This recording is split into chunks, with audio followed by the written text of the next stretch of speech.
고린도후서 8장 16절부터 24절 말씀 함께 읽겠습니다. 고린도후서 8장과 9장은 헌금에 대한 내용이죠. 그래서 이 헌금은 가난한 자를 섬기는 구제 헌금입니다. 그래서 예루살렘 교회에 큰 기근이 있었고 예루살렘 교회 성도들이 굉장히 어려운 재정적으로 힘든 상황 가운데 있었고요. 그래서 예루살렘 교회에 이 구제 헌금, 선교 헌금을 보내는 이 사역을 지금 말씀을 하고 있습니다. 그런데 이 사역은 이미 1년 전부터 준비를 했던 사역이에요.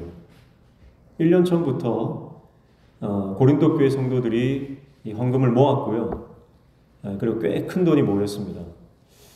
그런데 이것이 전달이 되지 못했어요. 왜냐하면 고린도 교회 성도들과 사도 바울의 관계가 틀어졌기 때문에 그렇습니다.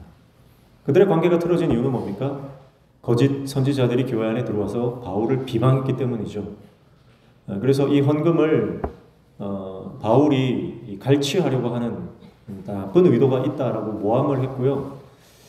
그 외에도 많은 사도 바울의 사도권에 대해서 공격을 많이 했어요. 그래서 고린도 교회 성도들과 사도 바울 관계가 굉장히 갈등 관계에 빠졌습니다.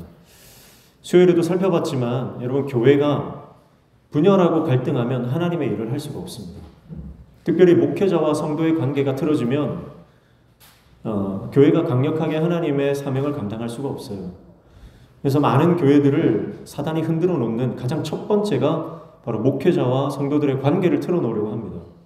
고린도 교회 안에도 이 사도 바울과 고린도 교회 성도들의 관계를 이 거짓 선지자들을 보내서 사단이 그것을 갈등하게 하고 분열하게 하거든요. 여러 가지 이유가 있겠지만 성도를 넘어뜨리고 미혹하며 그리고 교회가 감당해야 될 사명을 감당하지 못하도록 사단이 끊임없이 교회 안에 악한 영이 역사하는 거예요. 우리 명신교회 안에도 이런 분열의 영이 역사할 수 있고요. 우리가 이 관계를 교회 안에 있는 분열의 영이 예수 그리스도의 십자가 능력으로 다 떠나갈 때에 우리가 하나님 앞에 강력하게 쓰임받는 역사가 일어나게 될 줄로 믿습니다. 이제는 우리가 사용되어야 될 때입니다. 이제는 우리가 하나님 앞에 우리 생명을 다해 우리의 복음 사명을 감당해야 될 때인 줄로 믿습니다. 그래서 우리 안에 있는 작은 갈등들, 우리 안에 있는 모든 인간적인 관계에서 오는 섭섭함이나 상처나 시험 든 일들 여러분 극복하셔야 됩니다. 돌파하셔야 돼요. 목회자와 성도 간에, 성도와 성도들 간에 있는 모든 갈등들 하나님은 이거 돌파하시길 원하세요. 여전히 그 상처와 아픔 속에 여러분 그 상처 안에 남아있지 않기를 원합니다. 여러분 그 상처를 예배하지 마십시오. 하나님은 그 모든 갈등을 넘어서서 그 분열을 넘어서서 하나님의 사명을 감당하게 하시는 거예요. 그래서 지금 너무나 감사하게도 사도 바울과 고린도 교회 관계가 완전히 회복이 되었어요. 그래서 이 회복되는 그 과정을 가장 이제 그 일을 감당했던 사람이 누구냐? 그 사람이 오늘 말씀에 나오는 디도예요. 디도. 그래서 이 디도를 보내는 겁니다. 디도를 보내서 이제 그 예루살렘 교회에 갈 헌금을 디도 편에 보내서 디도가 이 헌금 연보를 전달하는 사역을 하는데요. 근데 디도 혼자 보낸 게 아니에요. 오늘 말씀에 보면 그 형제도 보내고 또 우리 안에 있는 형제도 보내요. 그렇게 하고 또 고린도 교회 안에서 추천받는 사람도 보내려고 하는 걸 나중에 다른 부분에서도 찾아볼 수 있는데 이 헌금을 전달하고 헌금을 다루는 일을 혼자서 하지 않았다는 거예요. 여러 명의 사역자, 복수의 사역자들을 통해서 이 일들을 감당하게 하는 거예요. 이 말씀인데요. 오늘 이 말씀을 먼저 좀 살펴보겠습니다. 먼저 고린도전서 16장 2절 보실까요? 고린도전서 16장 2절. 16장 1절부터 3절까지 한번 읽어보겠습니다. 성도를 위하는 연보에 관하여는 내가 갈라디아 교회들에게 명한 것 같이 너희도 그렇게 하라. 매주 첫날에 너희 각 사람이 수입에 따라 모아두어서 내가 갈 때에 연보를 하지 않게 하라. 내가 이를 때에 너희가 인정한 사람에게 편지를 주어 너희의 은혜를 예루살렘으로 가지고 가게 하리니 그렇게 말씀하죠. 자, 이미 고린도 전서에 이 예루살렘으로 가지고 갈 헌금을 미리 준비하라 이렇게 말씀을 하고 있어요. 고린도후서 9장 2절에 보니까 이는 내가 너희의 원함을 알미라 내가 너희를 위하여 마게도냐인들에게 아가야에서는 1년 전부터 준비하였다는 것을 자랑하였는데 과연 너희의 열심이 폭 많은 사람들을 분발하게 하였느니라. 이 일이 1년 된 일이다 이렇게 말씀하는 거죠. 자, 고린도 교회 성도들이 예루살렘 성도들에게 보낼 구제 헌금을 미리 준비를 했습니다. 근데 이 말씀을 보면 원칙이 있어요. 헌금하는 원칙. 그 원칙은 첫 번째가 자신의 수입에 따라서 하는 거예요. 보세요. 너희 각 사람이 수입에 따라 그랬죠? 수입에 따라 모아라. 그러니까 헌금의 첫 번째 원칙은 내가 가지고 있는 것에 따라 하는 겁니다. 수입에 비례해서 이렇게 하는 거다. 이렇게 볼 수 있습니다. 자신의 수입을 고려하지 않고 하는 헌금은 좀 위험하다는 거예요. 그러니까 먼저 자신의 수입을 고려해서 헌금을 하되 이것은 계획적인 헌금을 말하는 거죠. 그리고 각 사람이 이렇게 말합니다. 각 사람이 수입에 따라 이것은 사도 바울이 액수를 정해주지 않았습니다. 그렇죠? 이것은 각 사람이 자신의 수입에 따라서 자신이 스스로 그 헌금 액수를 정하는 거예요. 그렇죠? 장로는 얼마를 하고 권사는 얼마를 해라 이런 거 없어요. 헌금은 믿음에 따라 하는 줄로 믿습니다. 믿음에 따라 하는 거예요. 그리고 자원해서 즐겁게 하는 겁니다. 자, 뒤에 보면 뭐라고 말합니까? 내가 갈 때에 연보를 하지 않게 하라 그랬어요.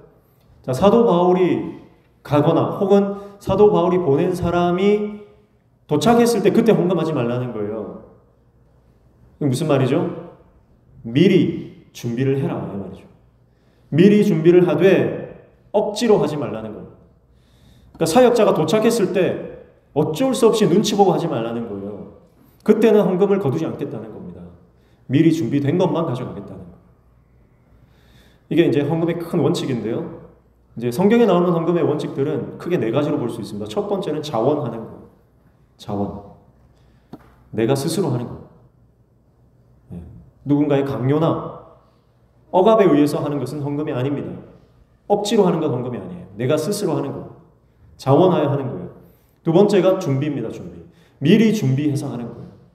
급하게 하는 것 아니고 하나님의 은혜를 감사해서 주일 예배 전에 미리 헌금하는 거죠. 그래서 우리 믿음의 선배들은 그냥 헌금하지 않았죠. 미리 은행에서 깨끗한 돈을 찾아서 또 은행 갈 형편이 안 되면 가지고 있는 중에 가장 깨끗한 돈을 골라서 또 다리미질을 해서 그렇게 하나님께 드렸습니다. 깨끗한 돈만 받으시고 더러운 돈은 안 받으시는 게 아니라 준비하는 그 마음을 받으시는 거죠. 그리고 감사함으로 하는 거예요.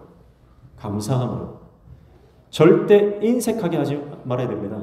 하나님은 인색하게 하는 것을 받지를 않으셔. 네 번째는 계획적으로 하는 거예요. 감정적으로 막 갑자기 하는 게 아니라 정말 하나님 앞에서 충분히 기도하고 계획해서 준비해서 하는 것. 이게 이제 성경에 나오는 헌금의 큰 원칙이라고 볼 수 있는데요. 고린도 전서와 또 고린도 후서 8장, 9장에 계속해서 이 헌금의 원리가 나오고 헌금의 원리는 성경 전반에 있습니다. 그리고 헌금이라고 하는 것에 가장 큰 전제가 있어요. 그게 뭐냐면 하나님께 드릴 때 뭘 드립니까? 소출의 처음 것을 드리죠. 첫 열매를 드리는 거예요. 첫 새끼를 드리는 거예요. 처음 것을 드린다라고 하는 것은 모든 것이 하나님의 것입니다라고 하는 고백이에요. 그러니까 헌금은 내 것 중에 일부를 하나님께 드리는 게 아니라 모든 것이 하나님 것입니다. 그렇게 고백하며 하나님께 특별히 구별하여 모든 것이 하나님의 것입니다라고 하는 고백으로 드리는 겁니다. 애굽의 장자를 다 죽이실 때 장자를 죽인 것은 애굽의 멸망, 애굽 전체의 멸망을 상징한다 그랬죠. 우리의 재정도 마찬가지예요. 내가 내 수입의 일부를 하나님께 드리는 것은 내 것의 일부를 떼서 드리는 게 아니고 하나님께서 주신 모든 것을 감사하며 이것이 하나님 것입니다라고 하는 고백으로 하나님께 헌금을 드립니다. 성경에는 절대 액수를 보지 않습니다. 액수가 크고 작음에 따라서 하나님이 받으시고 안 받으시고 그런 내용은 전혀 없습니다. 중요한 것은 내 마음이에요. 어떠한 원리로, 어떠한 자세로, 어떠한 태도로, 어떠한 신앙의 고백으로 내가 헌금을 드리느냐, 그게 중요한 것입니다. 그렇게 준비된 헌금이에요. 그렇게 준비된 헌금이 이제 예루살렘 교회로 드디어 여러 가지 사단의 그 방해가 있었죠. 1년 동안 가지 못하고 막혀 있었던 이 구제 헌금의 물줄기가 이제 드디어 뻗어나갑니다. 관계가 회복됐기 때문이에요. 갈등이 해소되었기 때문입니다. 그래서 이제 사도 바울이 디도를 보냅니다. 16절 보십시오. 너희를 위하여 같은 간절함을 디도의 마음에도 주시는 하나님께 감사하노니 그가 고난을 받고 더욱 간절함으로 자원하여 너희에게 나아갔고, 그렇게 말씀합니다. 자, 그러니까 연보 사역을 감당할 사역자를 선택을 했는데 그 중에 첫 번째 사람이 디도입니다. 디도에게는요, 이 간절함이 있었어요. 간절함. 사도 바울에게 있었던 이 간절함은 디도에게는 더욱 더 큰 간절함으로 그 마음에 자리 잡고 있었습니다. 그래서 16절에는 같은 간절함이라고 말하면서 17절에는 그가 고난을 받고 더욱 간절함으로, 사도 바울에 있었던 간절함보다 더 큰 간절함이 있었다는 거예요. 디도의 마음에. 이 간절함은 뭡니까? 간절함이라고 하는 것은 스푸데라고 하는 헬라어를 쓰는데 이것은 간절함 혹은 순전한 열심을 말합니다. 순전한 열심이래요. 그러니까 돈이 많이 있으니까 그 돈 때문에 가는 게 아니고요. 성도를 향한, 영혼을 향한, 어려움을 당한 그 교회, 지체들을 향한 그 순전한 열심이 디도의 마음에 있었는데 그 열심은 사도 바울보다도 오히려 더 컸다는 거예요.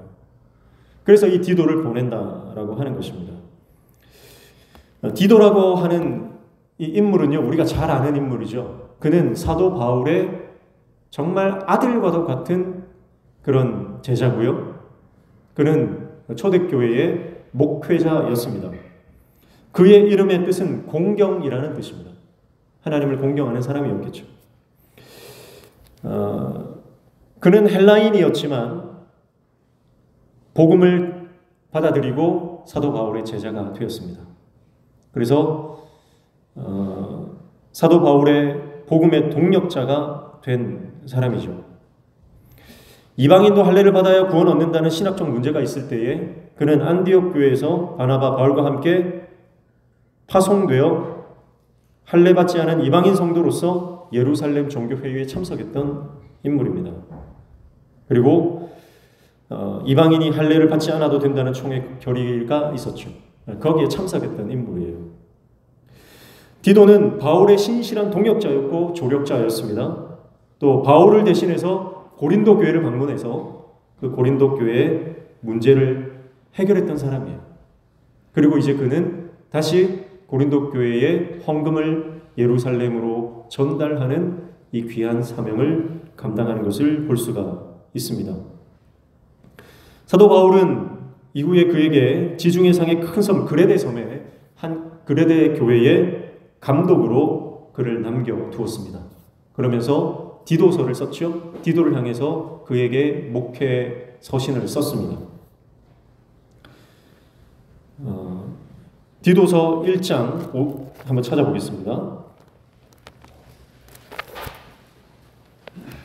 디도서 1장 4절 말씀에 보면 사도 바울이 그를 이렇게 표현하는 것을 볼 수가 있습니다. 찾으신 분들 같이 읽습니다. 시작. 같은 믿음을 따라 나의 참 아들 된 디도에게 편지하노니 하나님 아버지와 그리스도 예수 우리 구주로부터 은혜와 평강이 내게 있을지어다. 뭐라고 말씀해요? 같은 믿음을 따라, 같은 진리, 예수 안에 있다는 것을 말하는 거죠. 같은 믿음을 따라 예수 안에서 나의 참 아들 된 디도에게 이렇게 말해요. 그러니까 디도라는 인물이 사도 바울에게 얼마나 소중하고 얼마나 귀한 존재인가, 그것을 이 구절을 통해서 우리가 알 수 있습니다. 그리고 5절에 보면 내가 너를 그레데에 남겨둔 이유는 남은 일을 정리하고 내가 명한 대로 각 성의 장로들을 세우게 하려 함이니, 그렇게 말씀하죠. 지금 그레데 섬에 교회를 세우고 교회를 그 성의 각 장로들을 세우게 하는 이 막중한 사명이 있는데 그 일을 누구에게 맡겼다는 거예요? 디도에게 맡겼다는 겁니다. 자, 보세요. 고린도 교회에 문제가 있을 때도 눈물의 편지를 누구에게 들려보냈습니까? 디도에게 들려보냈죠. 고린도 교회의 헌금을 예루살렘 교회에 전달하는 이 작은 액수가 아니에요. 굉장히 많은 액수가 모였습니다. 그것을 전달하는 사명을 감당하게 한 인물도 디도고요. 그리고 그레데 섬에 남겨두고 그 사역을 감당하게 한, 목회 사역을 하게 한 인물도 디도라고 하는 것을 볼 때에 사도 바울에게 디도는 너무나 믿음직한 신실한 동역자였다라고 하는 것을 알 수가 있는 부분이죠. 사랑하는 성도 여러분, 오늘 저와 여러분의 인생, 신앙 생활 가운데도 이러한 신실한 동역자가 우리에게 있기를 축복합니다. 사도 바울이 디도를 만난 이 귀한 만남이 우리 가운데도 일어나기를 축복합니다. 우리의 가정과 우리 개인의 삶과 또 우리 자녀들의 가운데도 이 귀한 믿음의 만남이 일어나기를 축복합니다. 만남 가운데 가장 귀한 만남은 믿음 안에서 만나는 만남이에요. 그래서 이러한 정말 내가 믿고 맡길 수 있는 사람, 그런 사람이 필요한 것이죠. 저는 무슨 일이 있어도 우리 전도사님들 맡기면 마음에 안심이 됩니다. 참 마음이 안심이 되고 든든하고, 때로는 제가 생각하지 못했던 것들도 척척 알아서 하고 저에게 도전을 줄 때가 많이 있습니다. 얼마나 감사한지 몰라요. 제가 많이 배우고 있어요. 여러분, 우리 바울의 입장에서 디도는 굉장히 비교할 수 없는 그런 위치 아닙니까? 그럼에도 불구하고 디도를 자신의 사역에 가장 중요한 사역들을 맡기는 것을 보면서 사역이라고 하는 것이 절대 혼자서는 할 수 없다라고 하는 것을 우리가 보게 되는 것입니다.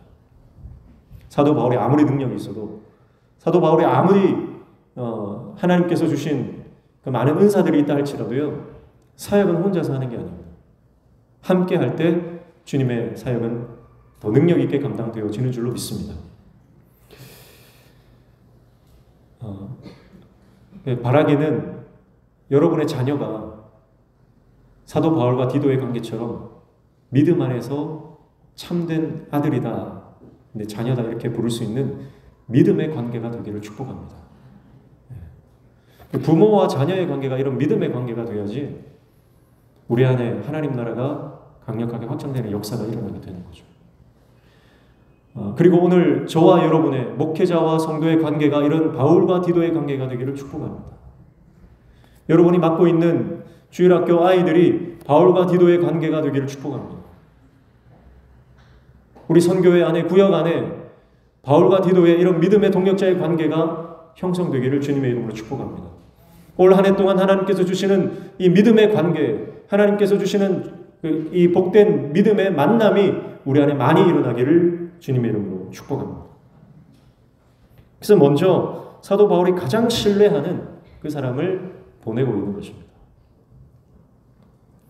두 번째는 18절, 19절이에요. 18절, 19절 읽습니다. 또 그와 함께 그 형제를 보내었으니 이 사람은 복음으로써 모든 교회에서 칭찬을 받는 자요. 이뿐 아니라 그는 동일한 주의 영광과 우리의 원을 나타내기 위하여 여러 교회의 택함을 받아 우리가 맡은 은혜의 일로 우리와 동행하는 자라, 그렇게 말씀하고 있습니다.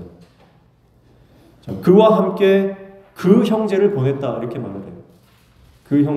그 형제가 누구인지는 잘 모릅니다. 그런데 고린도 교회 성도들이 다 아는 사람이라는 것을 알 수 있겠죠. 그러니까 이름을 밝히지 않고 그 형제의 이름, 그 형제라고만 해도 알 수 있는 그런 신실한 형제라고 하는 거예요. 그런데 그 형제는요, 나중에 한 명을 더 보내는데 22절에 보면 또 그들과 함께 우리의 한 형제를 보내었노니 그래요. 우리의 한 형제라고 말하는 걸 보면 이 우리의 한 형제는 사도 바울의 그룹에 속해 있는, 공동체에 속해 있는 형제라는 것을 알 수가 있어요. 그런데 18절에 나오는 그 형제라고 하는 것은 사도 바울의 그 공동체 안에 있지 않는 형제를 말하는 것으로 추정이 됩니다. 그러니까 사도 바울이 온 교회의 칭찬을 받는 한 형제를 디도와 함께 보내는데요, 그 형제는 자기 사람은 아니라는 거예요.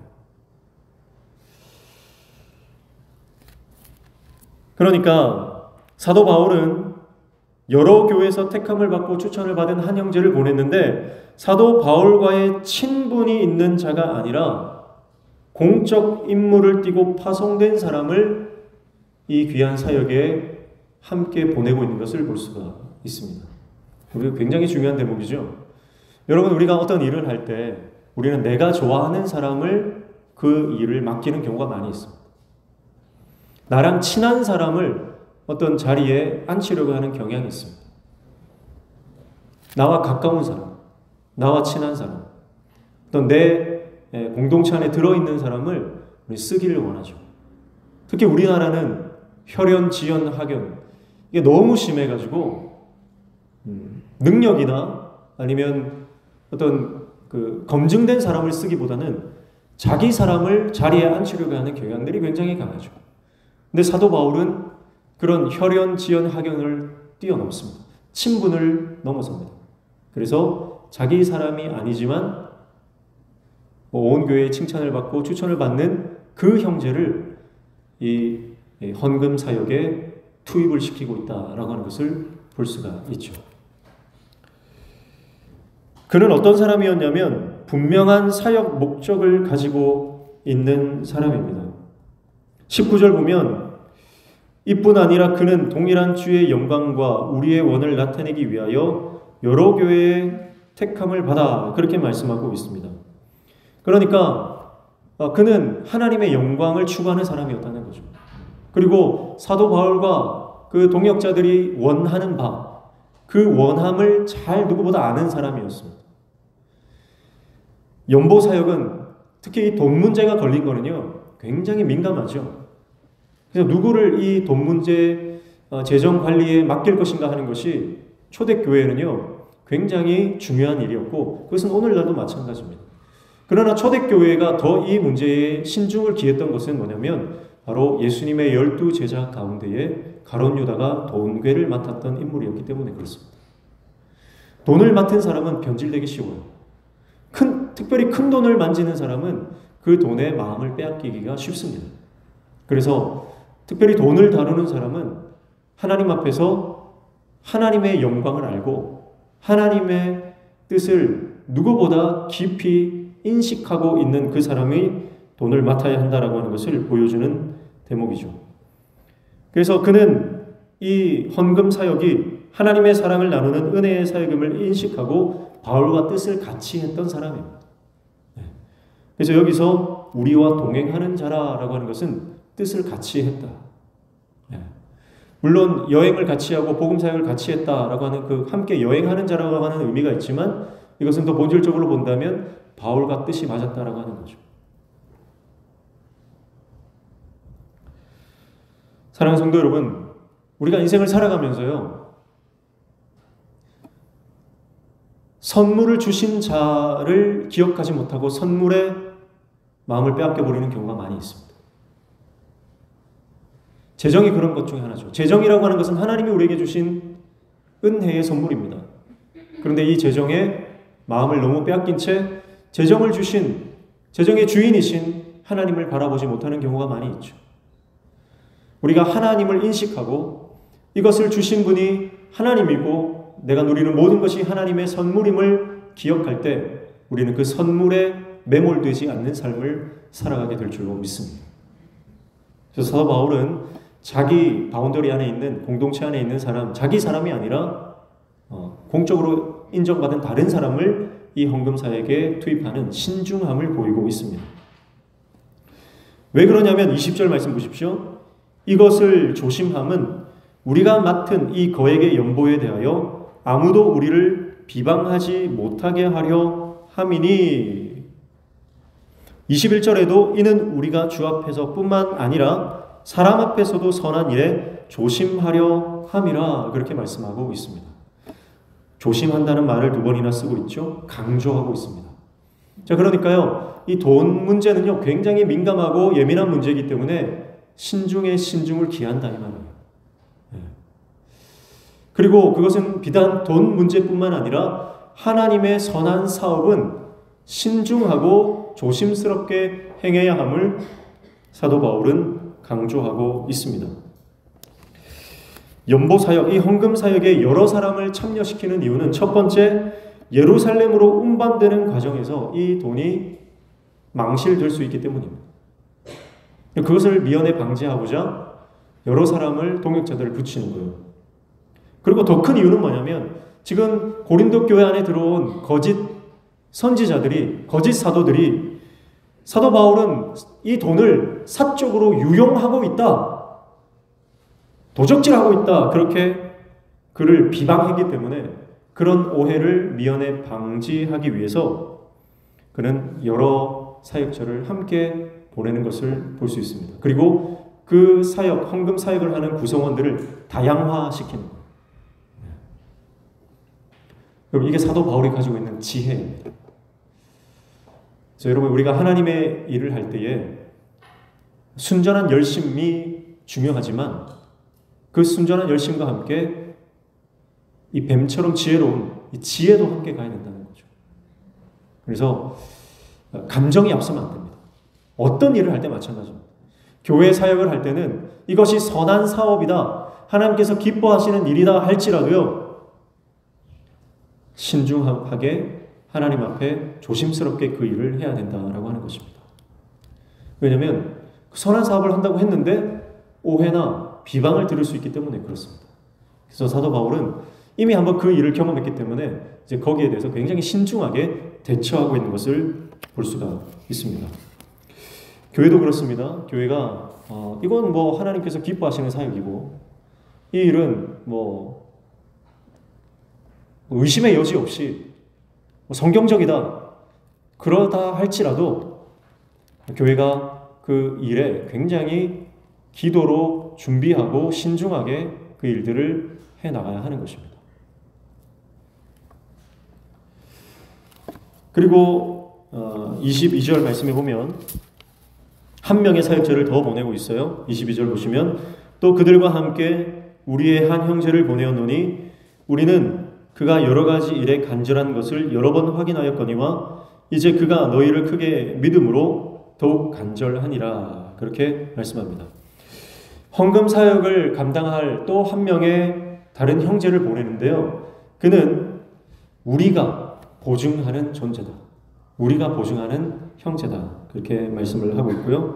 그리고 그 형제 안에도 이런 성도를 향한 간절함이 있다, 그렇게 말씀을 하는 것을 볼 수가 있습니다. 자, 이 말씀을 보면요, 앞에서도 쭉 봤지만 주님의 일을 감당하는, 올해도 우리가 부서마다 부서의 부서장들을 다 정하고 각 기관의 기관장들이나 뭐 다 직분이 다 이제 주어졌습니다. 그 직분을 정할 때에, 일을 맡길 때에 큰 원칙이 두 가지라는 거예요. 그게 뭡니까? 바로 우리가 보증하는 형제다. 그러니까 하나님과 사람 앞에서 인정받고 칭찬받는 사람을 주의 일에 맡겨야 된다, 그렇게 말씀하는 거예요. 그리고 그 안에, 그 일을 맡은 그 사람 안에 간절함, 순전한 열심이 있는 사람에게 맡겨야 된다는 거예요. 그 사람은 할 생각도 없고 시키니까 그냥 억지로 하는 사람, 그런 사람은 맡기지 말라는 거예요. 주님의 일은 정말 간절함으로, 이것이 하나님의 은혜인 줄을 알고 순전한 열심으로 주님의 일을 감당할 수 있는 그런 하나님의 종들을 하나님의 일을 맡겨라, 그렇게 볼 수 있는 것입니다. 오늘 저와 여러분이 하나님이 인정하시는 주의 종들이 다 되시기를 축복합니다. 그리고 우리 안에 하나님의 사명을 향한, 그리고 어려움 당한 지체들을 향한 순전한 열심, 그 간절함이 우리 안에 가득하기를 축복합니다. 그래서 하나님이 인정하시고 내 안에 영혼을 향한 구령의 열정들이 넘치는 그 사람이 하나님의 일을 감당할 수 있다, 그렇게 말씀하고 있는 것이죠. 23절, 24절 마지막입니다. 함께 읽습니다. 디도로 말하면 나의 동료요, 너희를 위한 나의 동역자요, 우리의 형제들로 말하면 여러 교회의 사자들이요, 그리스도의 영광이니라. 그러므로 너희는 여러 교회 앞에서 너희의 사랑과 너희에 대한 우리의 자랑의 증거를 그들에게 보이라. 23절, 24절은 앞에 말한 내용을 정리하는 겁니다.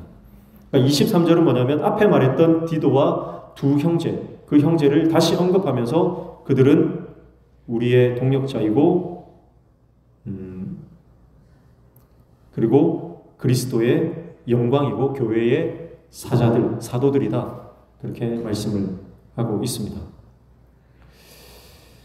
여러분, 우리가 주님의 사명을 감당할 때 하나님의 영광을 드러내면 족한 줄로 믿습니다. 그래서 이 사람들을 소개할 때 사도 바울이 그들은 그리스도의 영광이다.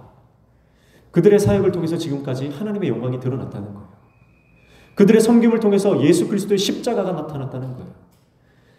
그들이 감당했던 모든 일들을 통해서 영혼이 구원받는 역사가 일어났다는 거죠. 그런데 어떤 사람들은 자신의 영광이 드러납니다. 자신의 이름이 높아집니다. 영광과 찬송을 자기가 다 탈취해버립니다. 하나님께 올려드려야 할 마땅한 그 영광이 중간에서 그들이 가로채버리는 그런 일들이 일어나는 사람들도 있었다는 거죠. 그러나 이들은 그들의 사역을 통해서 언제나 하나님의 영광이 드러난다. 그리스도의 영광이 나타났다. 그렇게 말씀하고 있는 것입니다. 우리의 말과 우리의 행동과 우리의 삶을 통해서 하나님의 영광이 드러나는 신실한 하나님의 종들 다 되시기를 축복합니다. 그러면서 마지막 24절에는 이제 그들을 너에게 보내는데 그들에게 너희의 사랑을 보여라. 그 사랑은 어떤 사랑입니까? 이미 여러 교회 앞에서 내가 너희를 자랑했던 그 사랑이다. 그렇게 말하는 거예요. 그래서 사도 바울은 고린도 교회가 1년 전부터 준비했던 그 헌금에 대해서 이미 많은 교회들에게 자랑을 했습니다. 그리고 그 소식이 많은 교회들에게 도전이 되었어요. 그래서 마게도냐 교회 같은 그 빌립보 교회 같은 마게도냐 지역에 있었던 많은 교회들이 헌금을 힘들고 어려운 상황에서도 헌금을 해서 예루살렘에 보내고 했던 그 일들이 어떻게 가능했느냐? 고린도 교회 성도들의 먼저 섬김이 있었기 때문이다. 그래서 고린도 교회 성도들이 했던 그 섬김에 도전을 받고 감동을 받아서 많은 교회들이 이 구제 사업에 동참을 했다라고 하는 거죠. 그래서 이미 그렇게 칭찬을 했는데 말한 대로, 칭찬한 대로 너희가 그 사랑을 이제 실천할 때다. 그 사랑을 내가 보낸 디도와 형제들에게 증명해 줘라. 그렇게 말을 하고 있는 것이죠. 사도 바울은 강압하지 않습니다. 강요하지 않았습니다. 그들을 오히려 세워주는 거예요. 내가 이미 너희를 얼마나 많이 칭찬했는지 모른다. 너희를 통해서 많은 교회들이 얼마나 감동을 받았는지 모른다. 이제 그 감동받은 그 이야기들을 이제 계속해 나가자. 그렇게 그들을 오히려 칭찬하고 세워주고 그들을 높여주면서 그들의 헌신을 독려하고 있는 것을 볼 수가 있습니다. 그래서 헌금은 절대 강요해서 되는 게 아니에요. 헌신은 절대 강요해서 받아내는 게 아닙니다. 헌신은 자발적으로 그가 스스로 감동되어 하나님 앞에 드리는 것이죠. 근데 사도 바울은 이런 그 교회를 세우고 칭찬하고 그리고 그 힘을 용기를 주는 그런 일들을 굉장히 잘했어요. 그래서 비난하거나 정죄하거나 힐난하지 않고 늘 격려하고 칭찬하고 용기를 북돋아 주면서 그들이 헌신의 자리로 나올 수 있도록 그렇게 하는 것을 볼 수가 있습니다. 오늘 저와 여러분이 그런 칭찬의 사람 되시기를 축복하고요. 우리의 말을 통해서 많은 사람들이 하나님께 헌신하며 복음을 증거하는 그 자리로, 사명자의 자리로 나아갈 수 있는 그런 믿음의 사람 다 되시기를 축복합니다. 그렇게 오늘 말씀은 이제 고린도 교회의 이 헌금 사역에 대해서 신실한 바울이 신실한 주의 종들을 보내면서 이 사명을 감당할 것을 말씀하고 있고요. 9장에 가면 가난한 성도를 섬기는 이 연보, 헌금은 어떻게 해야 하는가, 그 헌금의 실제에 대해서 말씀을 하고 있는데요. 수요일 날 또 살펴보도록 하겠습니다.